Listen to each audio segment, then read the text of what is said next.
Welcome to the channel. क्या आपने कभी ऐसे सेंटेंसेस बोले हैं, अपना मशवरा अपने पास रखो, अपना गुरूर अपने पास रखो, अपने बहाने अपने पास रखो, अपना मोबाइल अपने पास रखो। ये ऐसे सेंटेंसेस हैं जो हम रोजमर्रा जिंदगी में बहुत ज्यादा बोलते हैं, लेकिन जब इन्हीं सेंटेंसेस को इंग्लिश में बोलने की बारी आती है तो अक्सर लोग सोचने लगते हैं कि आखिर इनका सही स्ट्रक्चर क्या होगा। क्या आप भी यही जानना चाहते हैं? तो आज की वीडियो आपके लिए बहुत खास है, क्योंकि आज मैं आपको एक आसान स्ट्रक्चर सिखाने वाली हूँ जिससे सिर्फ आप एक या दो नहीं बल्कि बेशुमार ऐसे सेंटेंसेस बना सकेंगे। लिहाजा वीडियो को आखिर तक देखें, क्योंकि आखिर में आपको प्रैक्टिस भी करवाऊंगी। तो चलिए शुरू करते हैं आज की क्लास। इन सेंटेंसेस को गौर से देखें। अपना मशवरा अपने पास रखो, अपना गुरूर अपने पास रखो, अपने बहाने अपने पास रखो और अपना मोबाइल अपने पास रखो। इन तमाम सेंटेंसेस में एक चीज बार बार आ रही है और वो है अपने पास रखो, यानी यही हमारा असल स्ट्रक्चर है। इंग्लिश में इसके लिए हम इस्तेमाल करेंगे कीप योर प्लस ऑब्जेक्ट आ जाएगा, प्लस हम यूज करेंगे टू योर सेल्फ। ये स्ट्रक्चर उस वक्त इस्तेमाल होता है जब हम किसी से कहें कि अपनी कोई चीज, अपनी बात, अपनी राय या अपने जज्बात दूसरों पर जाहिर ना करें बल्कि अपने तक महदूद रखें। तो इस स्ट्रक्चर को हम एग्जाम्पल की मदद से समझते हैं कि किस तरह से इसका अप्लाई करेंगे। जैसे अक्सर स्टूडेंट्स ऐसे सेंटेंसेस बनाते हुए मिस्टेक करते हैं। वो ऐसे सेंटेंस को बनाते हैं keep your opinion with your self. तो ये सेंटेंस गलत हो जाएगा। क्यों? क्योंकि हमेशा हम योर सेल्फ के साथ टू का इस्तेमाल करते हैं। Keep your opinion to yourself, ना के विद योर सेल्फ, हमेशा याद रखिएगा। अपनी राय अपने पास रखो। पास रखो इसके लिए हम लिख लेंगे कीप योर, राय के लिए लिख लेंगे ओपिनियन, प्लस हम यूज कर लेंगे टू योर सेल्फ अपने के लिए। तो सेंटेंस हमारा बनेगा keep your opinion to yourself. अपनी राय अपने पास रखो। ओपिनियन मीन्स राय। नेक्स्ट सेंटेंस देखिए, अपना सामान अपने पास रखो। Keep your luggage to yourself. पास रखो के लिए लिख लेते हैं हम कीप योर, सामान के लिए आ जाएगा लगेज, अपने के लिए लिख लेंगे हम टू योर सेल्फ। लगेज का मतलब होता है सामान। Keep your luggage to yourself, अपना सामान अपने पास रखो।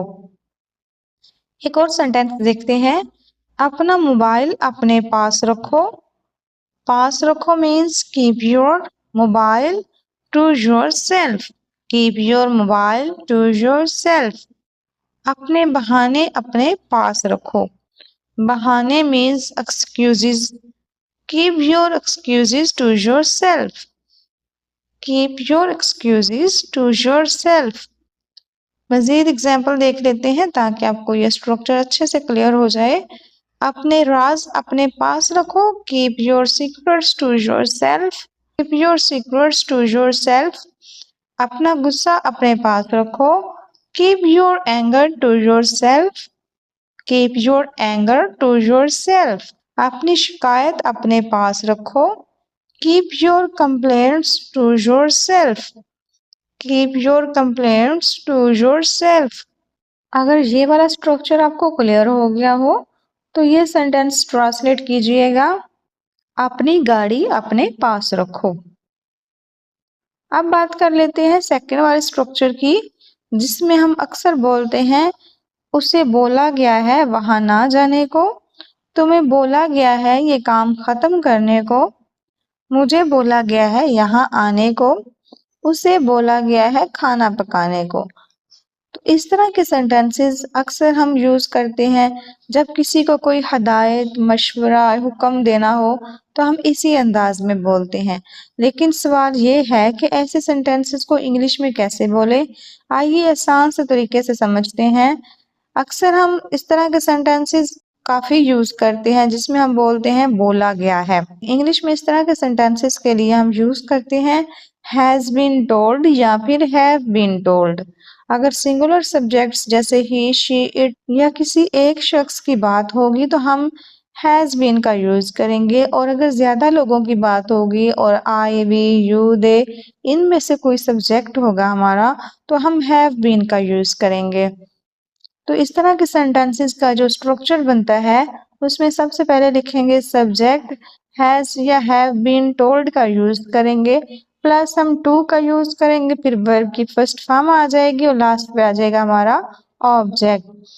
अगर हमें मनफी सेंटेंस बनाने हो ना जाने को, उसे बोला गया है ना जाने को, तो फिर हम टू से पहले नॉट का भी यूज करेंगे, यानी हैज और हैव बीन टोल्ड नॉट, साथ टू लगा देंगे। पॉजिटिव सेंटेंस होगा तो फिर हम नॉट का यूज नहीं करेंगे। अक्सर यहाँ पे कुछ लोग मिस्टेक कर देते हैं और सेंटेंस बनाते हैं he has told to go, जो कि गलत है। हमेशा बोलना चाहिए he has been told to go. और अक्सर लोग ऐसे भी बोलते हैं I have been told go, जो कि सेंटेंस गलत होगा। हमें टू का भी यूज करना होता है, I have been told to go. हमेशा याद रखिए टोल्ड के बाद वर्ब की फर्स्ट फॉर्म और टू का यूज आएगा, टू प्लस वर्ब की फर्स्ट फॉर्म। चलिए मजीद एग्जाम्पल्स की मदद से समझते हैं कि इस स्ट्रक्चर का यूज कैसे किया जाता है। जैसे इसे बोला गया है वहां ना जाने को, इसे बोला गया है हम लिखेंगे ही हैज बीन टोल्ड वहां ना जाने को। अब देखें इस सेंटेंस में नहीं भी है तो हम नोट भी लगा देंगे टोल्ड के साथ, he has been told not to go there, उसे बोला गया है वहां ना जाने को। वहां के लिए हमने देयर का यूज किया है, he has been told not to go there. ऐसे ही तुम्हें बोला गया है ये काम खत्म करने को, तुम्हें बोला गया है। अब तुम्हें के लिए हम यू का यूज करेंगे, तुम्हें बोला गया है you have been told to, ये काम खत्म करने को, to finish this work, finish this work, you have been told to finish this work. मुझे बोला गया है यहाँ आने को, मुझे के लिए हम आई का यूज कर लेंगे, I have been told to come here, I have been told to come here. उसे बोला गया है खाना पकाने को, उसे के लिए हम शी का भी यूज कर सकते हैं और ही का भी, डिपेंड करता है कि आप किसके बारे में बात कर रहे हैं। अगर तो लड़के से बोल रहे हैं तो ही का यूज कर ले, और अगर किसी लड़की से बात कर रहे हैं तो शी का यूज कर ले। She has been told to cook food, उसे बोला गया है खाना पकाने को, she has been told to cook food.